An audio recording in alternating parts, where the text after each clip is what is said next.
अंगम हरे पुलकभूषणमाश्रयन्ती भृङ्गाङ्गनैव मुकुलाभरणं तमालम् अङ्गीकृताखिल विभूतिरपाङ्गलीला माङ्गल्यदास्तु मम मंगल देवतायाः।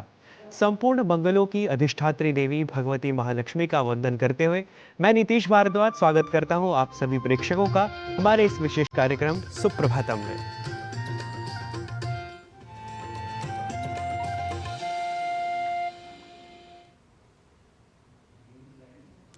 हमने देखा किस प्रकार पूरा देश दीपावली के अवसर पर जगमगा रहा है। दीपावली खुशी और उत्साह का त्योहार है और यह अज्ञान पर ज्ञान और बुराई पर अच्छाई की जीत का प्रतीक है। इस पर्व पर हम अपने अंतःकरण को प्रकाशित करना चाहिए, प्रेम और करुणा के गुणों को अपनाकर सामाजिक सद्भाव में वृद्धि की कामना करनी चाहिए। चलिए कार्यक्रम की शुरुआत करते हैं तिथि वार नक्षत्र आदि को बताने वाले आज के पंचांग के साथ। आज का पंचांग युगाब्द 5126, विक्रम संवत 2081, शक संवत 1946, दक्षिणायन, कार्तिक मास, कृष्ण पक्ष, अमावस्या तिथि शुक्रवार, स्वाति नक्षत्र। आज का दिन आप सभी के लिए मंगलमय हो। जो व्यक्ति शास्त्रों के ज्ञान और अपने अनुभव से संतुष्ट है, जो विचलित नहीं होता, जिसने इंद्रियों को जीत लिया है, जो मिट्टी, पत्थर और सोने को एक समान दृष्टि से देखता है, वही व्यक्ति सुख को प्राप्त करता है। इसी प्रकार की अनेक प्रेरणादायक वचनों को आप तक पहुंचाता है हमारा अगला प्रभाग सुभाषित। सुनते हैं आज का सुभाषित।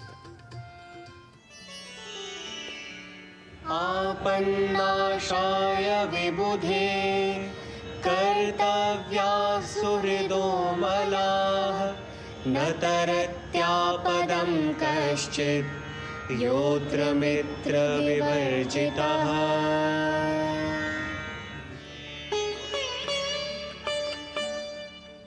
बुद्धिमान को संकट काल के लिए उत्तम मित्र बनाना चाहिए, क्योंकि इस संसार में कोई मित्र बिना संकट से पार नहीं हो सकता। Wisdom should need to make best friends for crisis, as only they can escape from adverse conditions. मित्रों, भारतीय संस्कृति का एक बहुत ही महत्वपूर्ण पर्व है दीपावली, जिसको पूरे उत्साह के साथ न केवल भारत में बल्कि पूरे विश्व में मनाया जाता है। आइए जानते हैं भारतीय ज्ञान परंपरा प्रभाग में दीपावली का क्या महत्व है, हमारी सहयोगिनी लता वशिष्ठ की इस विशेष रिपोर्ट के माध्यम से।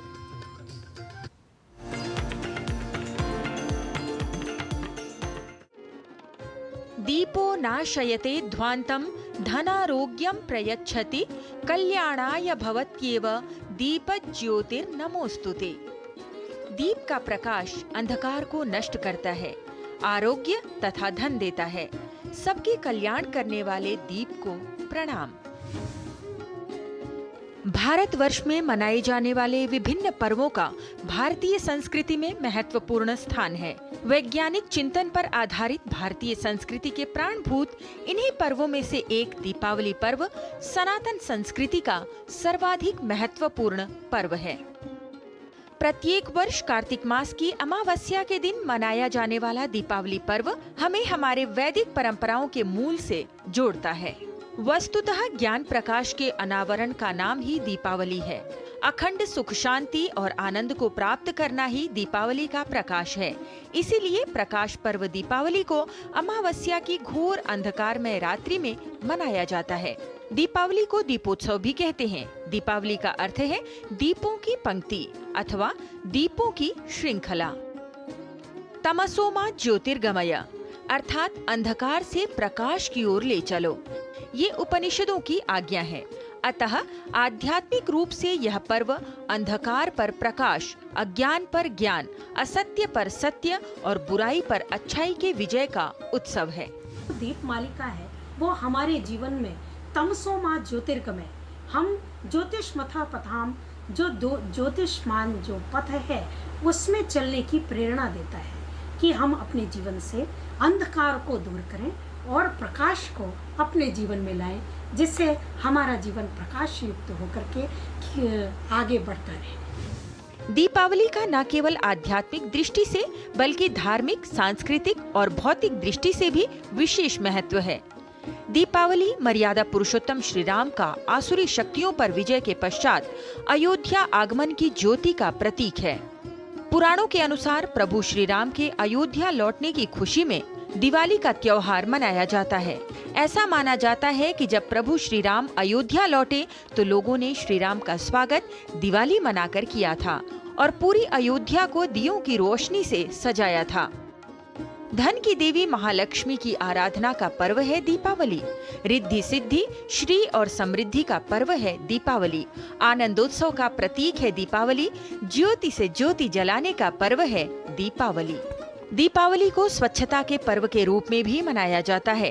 वर्षा ऋतु के पश्चात वातावरण में उत्पन्न प्रदूषण को समाप्त करने तथा नए फसलों की स्वागत की प्रसन्नता के प्रतीक के रूप में भी दीपावली का त्योहार मनाया जाता है। वेदों में अनेक मंत्र हैं जिनका उच्चारण कर दीपावली में हवन करने और आहुतियाँ देने का विधान है। दीपावली का त्योहार भी नवसस्येष्टि के रूप से मनाया जाता रहा है। प्राचीन काल में हमारे ऋषि मुनियों द्वारा ये विधान किया गया था कि जब भी कोई नया अन्न आए तो उसको सर्वप्रथम यज्ञाग्नि में आहुति देकर परमात्मा के लिए समर्पित किया जाए। वेद का एक वचन है, अघम स केवल मोंते यह पचत्यात्म कारणात्। जो लोग केवल अपने लिए पकाते हैं वो अघ अर्थात पाप को पकाते हैं। इसलिए सबको बांटने की जो परंपरा थी वो यज्ञ से उत्तम कहीं नहीं थी। इसलिए यज्ञ में विधान होने के कारण ये इष्टि के रूप में जानी जाती थी और प्राचीन काल में इसे ये एक नवसस्येष्टि के रूप में मनाया जाता था। प्रकाश हमारी सद्वृत्तियों का, सद्ज्ञान का, संवेदना एवं करुणा का, प्रेम एवं भाईचारे का, त्याग एवं सहिष्णुता का, सुख और शांति का, रिद्धि और समृद्धि का, शुभ और लाभ का, श्री और सिद्धि का अर्थात दैवीय गुणों का प्रतीक है जो मनुष्य की अंतः चेतना से जागृत होता है। दीपावली का पावन पर्व हमें सदैव प्रकाश की ओर उन्मुख होने का संदेश देता है। लता वशिष्ठ, डीडी न्यूज।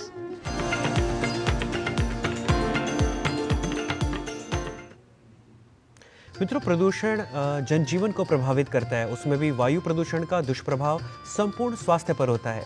वातावरण में उपस्थित प्रदूषण का शरीर पर क्या प्रभाव होता है और इससे किन स्वास्थ्य समस्याओं का खतरा बढ़ता है, आइए जानते हैं इस रिपोर्ट के माध्यम से।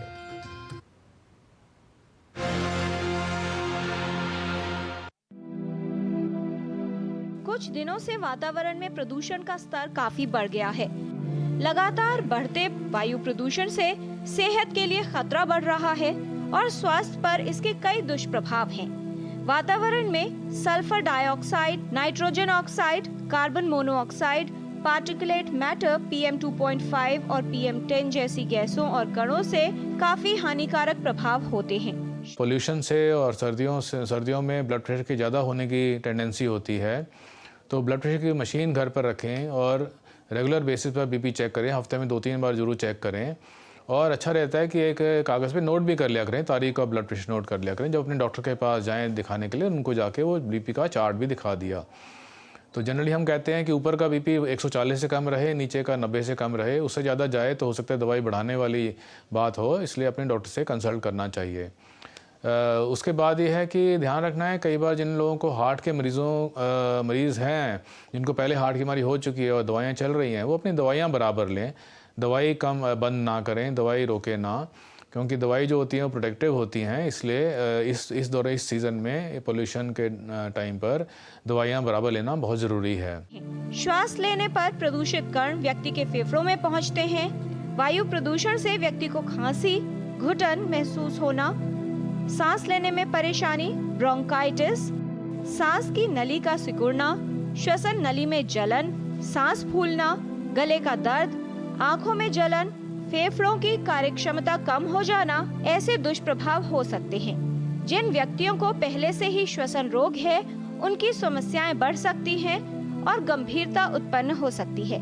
आपको सांस की तकलीफ एकदम बढ़ जाए, आप देखें कि जितना आप सांस लेने में एफर्ट कर रहे थे उससे ज़्यादा सांस में तकलीफ हो रही है, सांस की गति बढ़ जाए या आपको लगे कि आप में चेस्ट में टाइटनेस हो रही है, खुल के सांस नहीं ले पा रहे, या बुज़ुर्ग लोग हैं वो सुस्त हो रहे हैं, रिस्पॉन्ड कम कर रहे हैं, तब ये ऐसे लक्षण हैं कि आपके इमरजेंसी में या हॉस्पिटल में जाने की ज़रूरत है। प्रदूषण का अधिक स्तर छोटे बच्चों, वृद्ध लोगों और ऐसे लोग जिनकी रोग प्रतिरोधक क्षमता कम है, उनके लिए हानिकारक सिद्ध हो सकता है। वायु प्रदूषण के दुष्परिणाम सिर्फ श्वसन तंत्र को क्षति और श्वसन रोग होने तक ही सीमित नहीं है, बल्कि इसके प्रभाव से कई अन्य समस्याओं का खतरा भी बढ़ता है। यदि लंबे समय तक वायु प्रदूषण का प्रभाव रहे तो इसके कारण उच्च रक्तचाप, मधुमेह, कॉर्नरी आर्टरी डिजीज, स्ट्रोक और ऑटो इम्यून डिजीजेस के अलावा कई अन्य समस्याओं का खतरा भी बढ़ जाता है। इससे बच्चों का विकास प्रभावित होता है और भविष्य में उन्हें कई स्वास्थ्य समस्याएं हो सकती हैं। खासकर किसी को घबराहट हो, किसी को खास छाती में भारीपन आए, और अगर घबराहट ठीक ना हो रही हो, छाती में भारीपन आ रहा हो, जनरली उनको जीभ के नीचे रखने वाली गोली, नाइट्रेट की गोली दे दी होती है, उसको रखने से भी आराम ना आए तो फिर एकदम इमरजेंसी जाएं, क्योंकि ये हार्ट अटैक का लक्षण हो सकता है और इससे बहुत ज़्यादा डेंजर हो सकता है। आजकल लोग घर में ऑक्सीमीटर भी रख लेते हैं। ऑक्सीमीटर में अगर ऑक्सीजन सैचुरेशन कम हो रही है, पहले से अगर आपकी ऑक्सीजन सैचुरेशन आपको पता है और वो कम होने लग जाती है, 4 से 5 पॉइंट कम हो गई, या ऑक्सीजन सैचुरेशन 90 से कम हो रही है, तो इसका मतलब कि आपके खून में ऑक्सीजन कम आ रही है और आपको इमरजेंसी में जाने की ज़रूरत है, क्योंकि तब आपका वहाँ पूरा इलाज हो सकता है। तो इन चीज़ों का ध्यान रखने की ज़रूरत है, स्पेशली हम कहते हैं बच्चों में और बुज़ुर्ग में, और जिनको क्रॉनिक प्रॉब्लम है, जैसे हार्ट की प्रॉब्लम है, रेस्पिरेटरी प्रॉब्लम है, उनको ज़्यादा ध्यान रखने की ज़रूरत है। वातावरण में प्रदूषण का अधिक स्तर होने पर बाहर न जाएं और बाहर जाना हो तो मास्क का प्रयोग अवश्य करें। वायु प्रदूषण से बचाव करें और इसे कम करने के उपाय करें, जिससे आपका स्वास्थ्य ठीक रह सके। किरण भारद्वाज, डीडी न्यूज।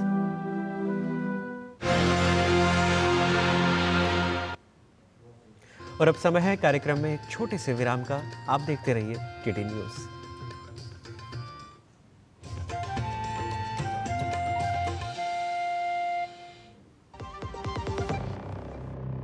कभी नाच गाना और बेहतरीन खाना, कभी सास बहू की नोक-झोंक में स्वाद का मुस्कुराना, कभी रिश्तों में मुस्कुराहट और स्वाद भरना। असली मसालों का उपहार MDH बनाए खास हर त्योहार, क्योंकि हर रिश्ता है स्वाद से जुड़ा। आइए मनाए खुशियों की दीपावली MDH मसालों वाली। बात जब पीढ़ियों के लिए बनने वाले घर की हो तो जिम्मेदारी बड़ी हो जाती है। गैलेंट समझता है ये जिम्मेदारी। अब डबल M रिब्स के साथ गैलेंट एडवांस TMT रीबार, निर्माण का रियल हीरो।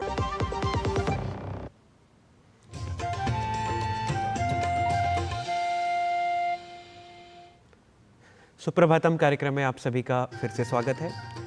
बच्चे के शारीरिक विकास को लेकर लगभग सभी माता पिता को चिंता रहती है। कद ना बढ़ना एक समस्या है। लंबाई कम रहने की समस्या से कई बच्चे प्रभावित होते हैं। आइए देखते हैं इन समस्या के लिए उपयोगी योगिक क्रियाएं आज के योग प्रभाग में।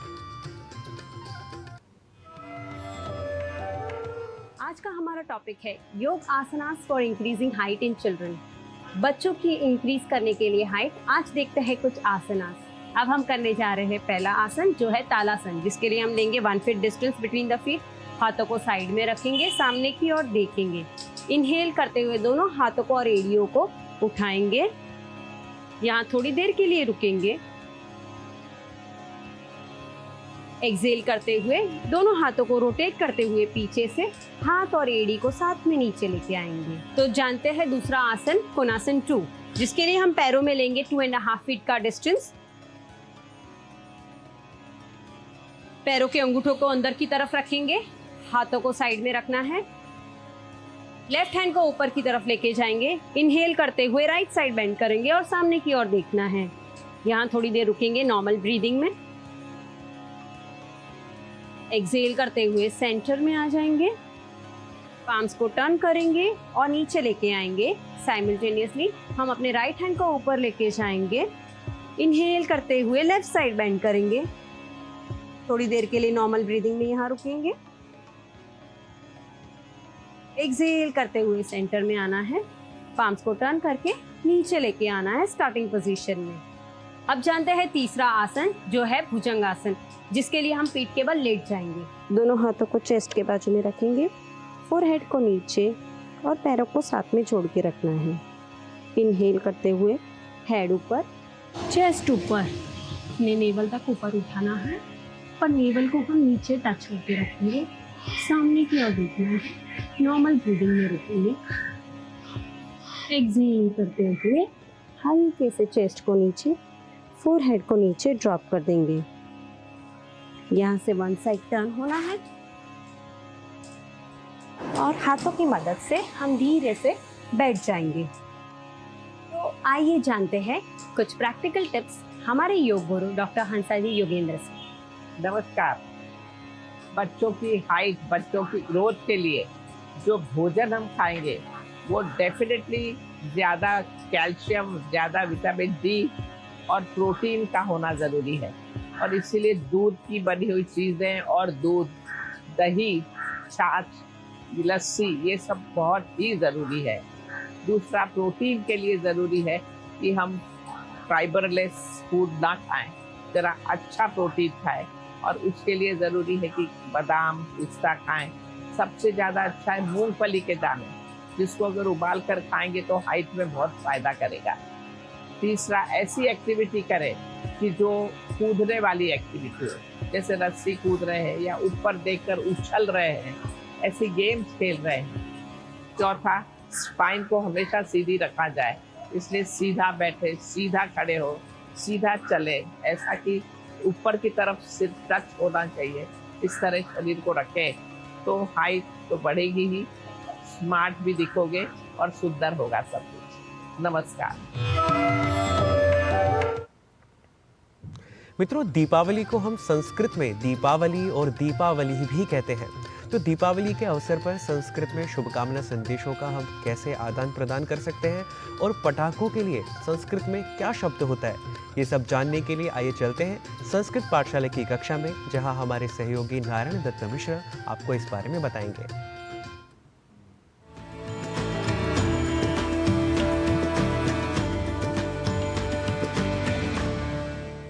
संस्कृत पाठशालायाः अद्यतन्यां विशिष्टकक्षायां स्वागतमस्ति सर्वेषाम्। अहमस्मि नारायण दत्तमिश्रः।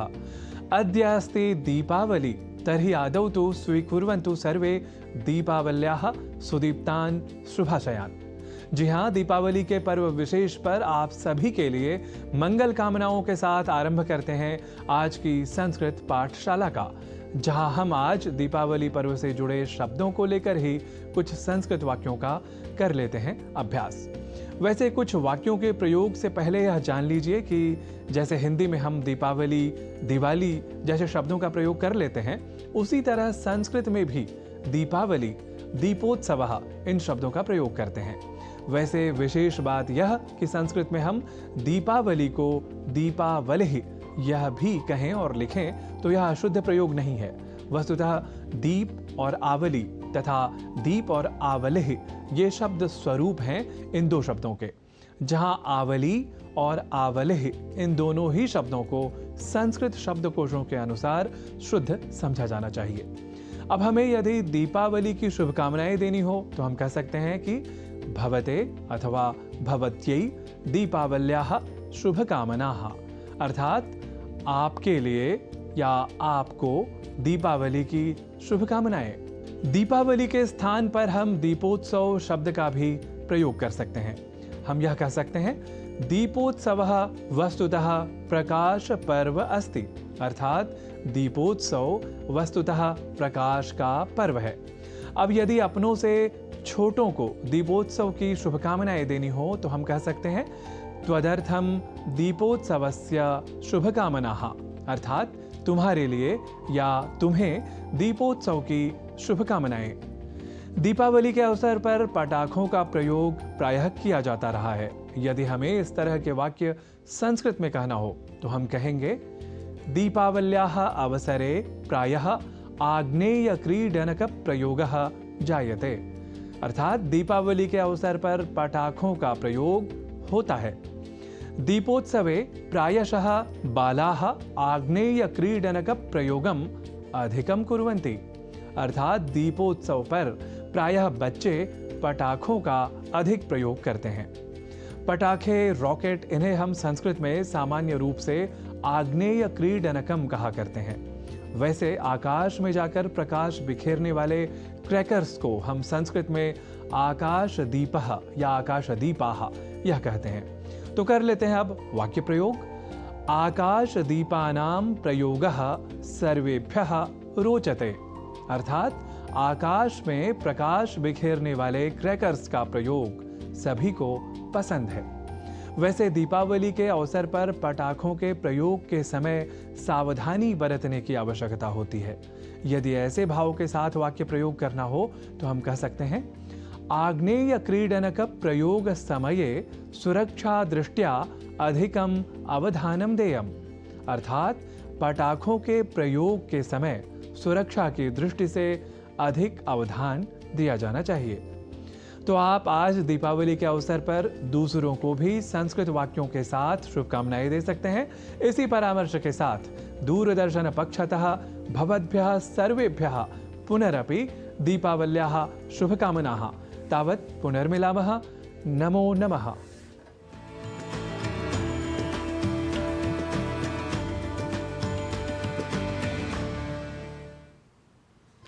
पंजाब को 5 नदियों की भूमि कहा जाता है, लेकिन अब समस्या यह है कि यहाँ की नदियाँ काफ़ी गंदी हो गई हैं। इन्हें साफ करने का जिम्मा कुछ युवाओं की टीम वाटर वॉरियर्स पंजाब ने उठाया है और वे हर रविवार को यहाँ आकर नदी की सफाई करते हैं। आइए देखते हैं ये विशेष रिपोर्ट। लुधियाना में सतलुज नदी के किनारे कूड़ा उठा रहे हैं ये युवा। ये पंजाब के कुछ युवाओं की टीम है जो खुद को वाटर वॉरियर्स पंजाब कहते हैं। पंजाब में जल संकट को देखते हुए ये योद्धा नदियों को प्रदूषण मुक्त करने का प्रयास कर रहे हैं। उनकी टीम के सदस्य बलकार सिंह ने बताया कि वे हर सप्ताह सतलुज नदी की सफाई करने आते हैं और वाटर वॉरियर्स पंजाब के प्रणेता मनजीत सिंह ब्यास सतलुज और रावी नदियों की भी सफाई करते हैं। आसपास के लोग, लुधियाना के आसपास के, जलंधर के, फिलौर के लोग भी हमारे साथ आके जुड़ रहे हैं। हमारे साथ हमारी पूरी टीम तैयार हो गई है। हमारी टीम में 150 से लेकर 200 से ज़्यादा भी हमारी अब टीम बन चुकी है। तो अलग अलग लेवल पे काम कर रहे हैं। वो यहाँ भी सफाई होती है, दूसरी नदियों पे भी सफाई कर रहे हैं। कूड़ा कचरा हम लोगों ने फेंक रखा है यहाँ पे, उसकी सफाई करें, अपने अपने पे लेवल पे काम करते रहें। ये देखो, ये जो पानी है, जो किसी ने, एक आदमी ने तो यूज़ करना नहीं है, ये सारे पंजाब के लिए। तो मेरी सभी लोगों को विनती है कि आप आएँ, सतलुज की सफाई रखें। हर रविवार को वाटर वॉरियर्स पंजाब के कुछ युवा लाड़ीवाल के पास सतलुज नदी के पुल के ऊपर और नीचे सफाई करते हैं और लोगों को नदी में कुछ भी न फेंकने के बारे में जागरूक करने का प्रयास करते हैं। जल योद्धा हरजोत कौर ने कहा कि उनका मिशन पंजाब की नदियों और पानी को साफ करना और लोगों को जागरूक करना है। हमने पानी की सफाई करनी है, पानी को प्रदूषित होने से बचाना है। पानी की जो बूंद बूंद की है हमारे लिए कीमती है। आने वाले समय में पानी की कमी से बहुत कुछ हो सकता है। अगर हम आज इसको बचा लेते हैं तो आने वाले टाइम में हमें पछताना नहीं पड़ेगा। युवाओं ने बताया कि नदियों के जल को शुद्ध करने की आवश्यकता क्यों है और ये प्रेरणा उनमें कैसे जगी। आज हम सतलुज दरिया पे खड़े हुए हैं जहाँ पे हमारी वाटर वॉरियर की टीम पूरी आई हुई है। मेरा नाम कृति है। मैं लास्ट 2 to 3 मंथ से लास्ट में यहीं पे वाटर वॉरियर की टीम को मैंने ज्वाइन किया हुआ है। मैं डेली अप डाउन करती थी। मैं एक जॉब करने वाली लड़की हूँ। मैं डेली यहाँ से अप डाउन करती थी तो मैं देखती थी कि लोग कुछ भी उनके घर में पड़ा है, कोई भी कूड़ा पड़ा है या कुछ भी पड़ा है, वो यहाँ पे आके जल प्रवाह कर देते हैं। लेकिन मुझे ये देख के बहुत दुख लगता था कि लोग इसको साफ़ क्यों नहीं रखते, क्योंकि ये पूजने वाली जगह नहीं है, ये बचाने वाली जगह है। हमें उम्मीद है कि वाटर वॉरियर्स पंजाब की पहल से प्रेरणा लेकर और भी लोग पंजाब के पर्यावरण की गिरावट को रोकने के लिए इस अभियान का हिस्सा बनेंगे। पंजाब से bureau report, DD news.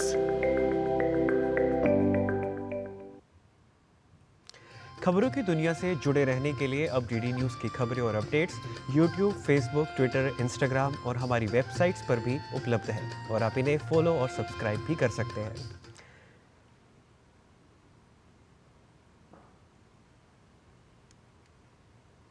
Chandanam शीतलम लोके चंदनादपि चंद्रमाः चंद्र चंदनयोर मध्ये शीतला साधु संगति। इस संसार में चंदन को सबसे अधिक शीतल माना गया है, लेकिन चंद्रमा चंदन से भी शीतल होता है, परंतु एक अच्छे मित्र की संगति चंद्रमा और चंदन दोनों से शीतल होती है। अतः मित्रता का चुनाव बहुत सोच समझ कर ही करें। आज बस इतना ही। मुझे और मेरी पूरी टीम को दीजिए अनुमति। नमस्कार।